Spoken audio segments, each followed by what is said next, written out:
খুলে দিলেন, আবার লকডাউন করছেন, আবার খুলে দিচ্ছেন।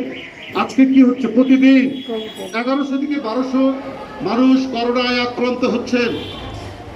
প্রতিদিন 14, 15, 20, 25 জন লোক মৃত্যুবরণ করেছেন। এটার দায় কিন্তু আমি বলবো এটা সম্পূর্ণরূপে দায় হচ্ছে সরকার। সরকার উপযুক্ত ব্যবস্থা গ্রহণ করলে, কারণ বাংলাদেশে করোনার যে থাবা এটা একটু দেরিতে এসছে। এর আগে চীনে মহাপ্রলয়ঙ্করী ঘটনা ঘটেছে, প্রায় 4000-এর মতো লোক সেখানে মারা গেছে। তো সেখানে এটাকে ঠেকানোর জন্য কি ব্যবস্থা নেওয়া হয়েছে সেগুলো উনি দেখতেন, এবং পৃথিবীর অন্যান্য দেশে করোনা মোকাবেলায় যারা সার্থক হয়েছেন তাদের কাছ থেকে অভিজ্ঞতা নিতেন। যেমন মালয়েশিয়ার প্রধানমন্ত্রীর তো যথেষ্ট সুনাম হয়েছে, যেমন ভিয়েতনাম, যেমন কম্বোডিয়া।